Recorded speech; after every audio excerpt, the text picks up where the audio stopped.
우리가 지금 계속해서 빌라도라는 한 인물을 세심하게 자세하게 좀 살펴보고 있습니다. 그 시대를 지배했던 로마의 총독이었고 세상의 권력을 가진 자였고 무엇보다도 그러다 보니까 자신감에 차 있었던 사람입니다.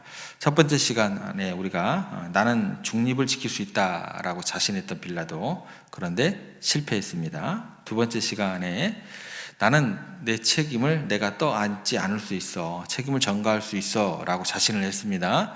그런데 그러면서 정치적인 꼼수를 부렸는데 그 또한 실패로 돌아갔죠. 자신을 옥죄는 도리어 덫이 되고 말았다라는 것입니다. 이제 오늘 우리가 빌라도가 가졌던 세 번째 자신감, 그건 뭐냐면 나는 결과를 충분히 예측하고 또 통제할 수 있어 라는 그 자신감입니다.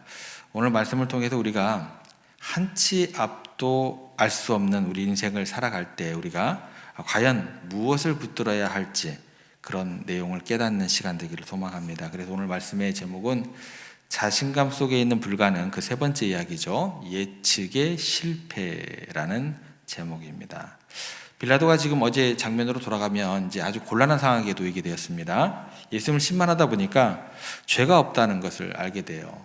그러니까 풀어주고 싶었죠. 그런데 이게 맞닥뜨린 현실이 녹록지가 않아요. 유대인들이 성난 파도처럼 막 소리치르고 있어요. 그렇다고 죄 없는 자를 십자가에 못 박자니 총독의 체면이 말이 아니죠. 법을 집행해야 되는데 이 진퇴양난의 상황 속에서 빌라도가 아주 기발한 완벽한 카드를 생각해내죠. 그게 뭐였죠? 유월절 특사 제도입니다. 광복절 특사 같은 거죠. 그래서 이제 9절 보면 사람들에게 묻습니다. 너희는 내가 유대인의 왕을 너희에게 놓아주기를 원하느냐? 잘못이 없으면 그냥 결단해서 내보내면 되는 거예요. 자기가 그 위치와 그 책임이 있는 사람이에요. 근데 이제 질문을 하죠. 사람들에게 내 책임을 면하기 위해서. 그래서 질문을 던질 때 빌라도의 머릿속에는 이제 완벽한 시나리오가 있었겠죠. 그리고 그 마음속 저우리에 두 사람을 딱 올려놓게 되죠. 한쪽은 예수님이 있는 거고 종교 지도자들이 그를 시기하지만 백성들에게 병을 고쳐주셨던 분이고 배고픈 자를 먹여주셨던 분이고 좋은 가르침을 주셨던 선생님이었다라는 그 인식이 빌라도에게 있었죠. 그리고 다른 한쪽에는 누가 있었어요? 바라바가 있었죠. 단순한 종독이 아닙니다. 폭동을 일으켰고 과정에서 사람들을 죽인 흉악범이었죠. 오늘날로 치면 도심 한복판에다가 폭탄 테러를 일으킨 연쇄살인마였다라고 생각하시면 됩니다. 빌라도가 생각했겠죠. 이건 뭐 보나마나 뻔한 게임이야. 이건 상식의 문제야. 아무리 군중들이 흥분을 했다고 해도 설마 저런 위험 덩어리를, 자신의 가족을 위험에 빠뜨릴 수 있는 저런 살인마를 풀어달라고 하겠어? 너무나 당연히 죄 없는 예수님을 선택할 것이라고 확신하게 됐죠. 이 확신이 어디서 오게 되었을까라고 생각을 하게 되면 이성 또 경험에 대한 믿음에서 출발했겠죠. 사람이 합리적인 동물이야. 합리적이지가 않습니다. 이게 한결같이 사람이 합리적이면 문제가 되지 않아요. 그렇지 않아요. 결국 자신의 이익을 따라서 선택을 하게 될까. 이게 충동이라는 것이 각인이 되면 이게 또 이익도 반하는 행동을 하기도 해요.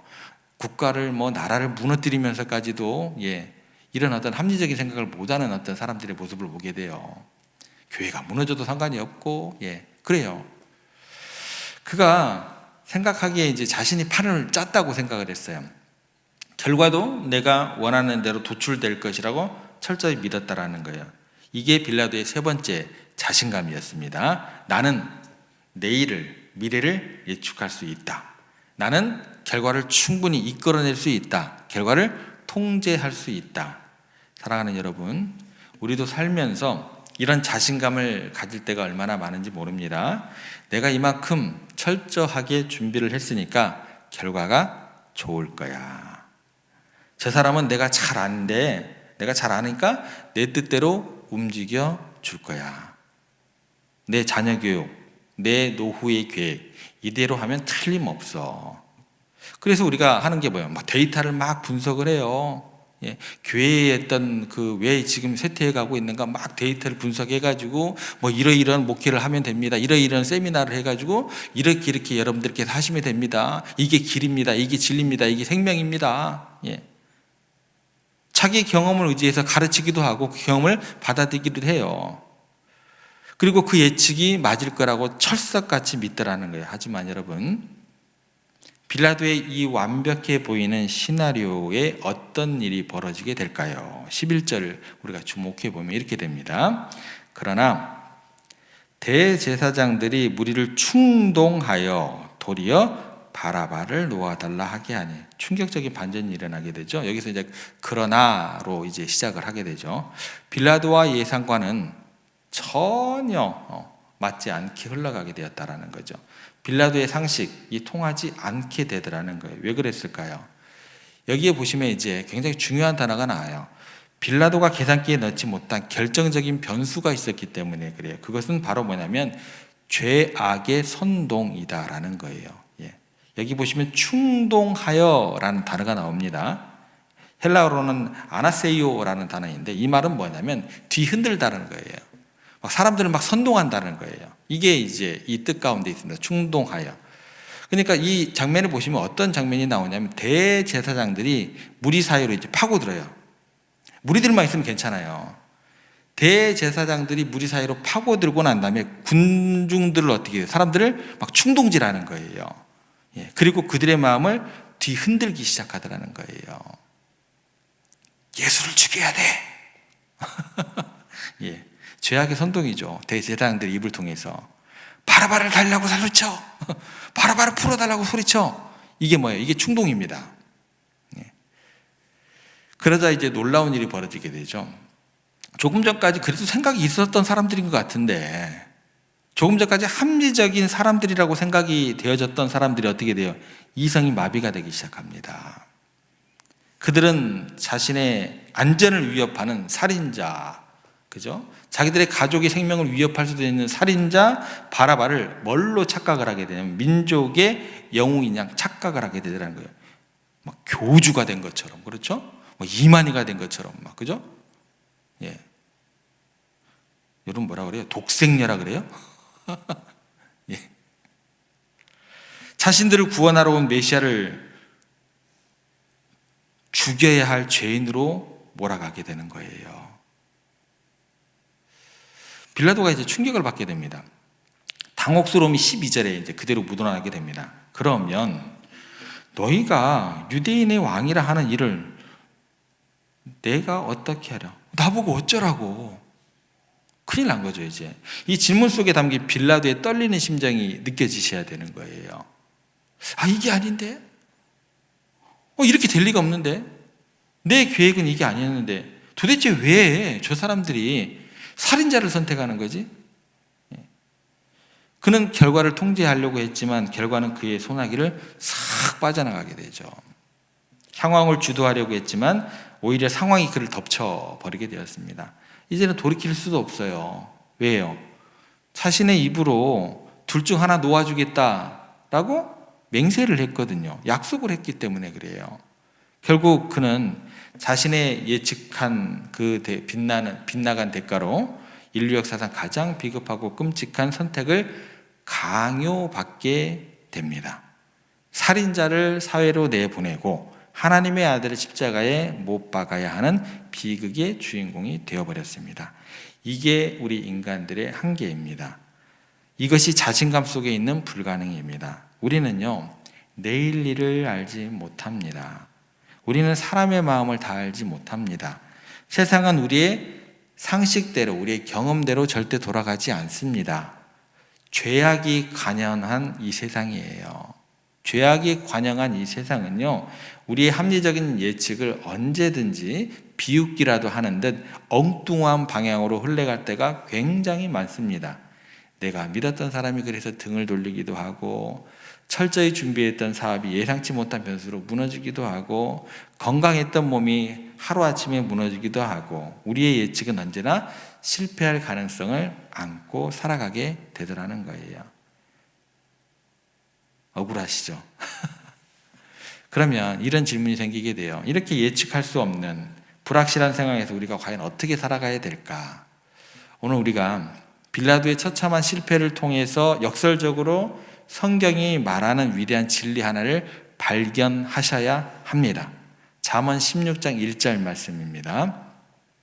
마음의 경영은 사람에게 있어도 말의 응답은 여호와께로부터 나오느니라. 잠언 16장 9절 말씀은 또 이렇게 기록되어 있습니다. 사람이 마음으로 자기의 길을 계획할지라도 그의 걸음을 인도하시는 이는 여호와시니라. 이게 정답입니다. 사람은요, 계획할 수는 있어요. 빌라도처럼 시나리오를 짤 수도 있어요. 경영할 수도 있습니다. 하지만 그 결과, 그 응답은, 그 걸음을 인도하시는 분 오직 여호와 하나님뿐이심을 믿는 믿음 가운데 거하셔야 된다는 거예요. 그래서 인간의 예측은 틀릴 수 있지만 하나님의 섭리는 결코 틀림이 없다라는 믿음 가운데 거하셔야 된다라는 그 진리밖에 우리 가운데 남지 않게 되는 겁니다. 어찌됐건 빌라도의 예측은 실패했습니다. 인간적인 눈으로 볼 때 이 재판은 완전히 엉망진창이 되어버렸어요. 정의는 패배하고 불의가 승리하는 것처럼 보이게 됩니다. 그러나 여기에 놀라운 반전이 숨어 있게 되는 거죠. 여기에 복음의 비밀이 나타나게 됩니다. 빌라도의 예측은 실패했지만 그 실패를 통해 하나님의 구원의 계획은 차고 없이 진행되고 있었습니다. 사람들이 바라바를 선택하고 예수님을 버렸습니다. 그런데 가만히 생각해 보면 바라바가 누구예요?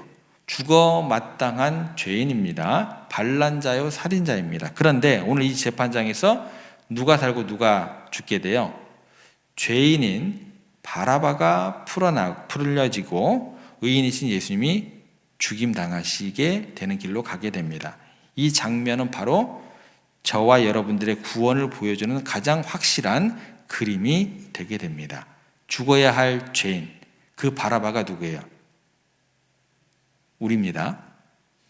심판받아 마땅한 그 자리에 내가 있어야 된다는 거죠. 그런데 우리 대신 예수님께서 십자가를 지셨습니다. 나 대신 예수님이 죽으심으로 죄인인 내가 자유를 얻게 되었다라는 것입니다. 빌라도가 통제를 하지 못했지만 하나님은 그 모든 혼란함 속에서도 완벽하게 역사를 통제하고 계셨습니다. 그리고 인간의 악한 선택조차도 사용하셔서 선으로 바꾸신 하나님, 이것이 우리가 믿는 하나님이심을 기억하시기를 바랍니다. 말씀을 정리해 보겠습니다. 자신감 속에 있는 불가능, 그 세 번째가 뭐예요? 결과 예측이 불가능입니다. 오늘 우리 중에도요, 내 뜻대로 되지 않는 현실 때문에 답답해하고 불안해하는 분들이 계실 거예요. 하나님, 내 계획은 이게 아니었는데, 우리 가정에 이런 일이 일어나면 안 되는데요. 내 사업이, 내 자녀가 이렇게 가면 안 되는 것이었는데요. 빌라도처럼 혹시 당황하고 계십니까? 그런데 그 당황하는 그 오늘의 현실 앞에서 두려워하지 마시기 바랍니다. 또한 낙심하지도 마시기 바랍니다. 나의 예측이 빗나갔다고 해서 하나님의 계획이 빗나간 것은 아닙니다. 나의 계산이 틀렸다고 해서 내 인생이 끝나는 것도 아닙니다. 우리는 결과를 알 수 없기 때문에 오히려 누구를 더 의지할 수 있게 되는 거예요? 하나님을 더 의지할 수 있게 되는 거예요. 내가 미래를 통제할 수 없기 때문에 오히려 무슨 무릎을 꿇을 수 있는 거예요? 기도의 무릎을 꿇을 수 있게 되는 겁니다.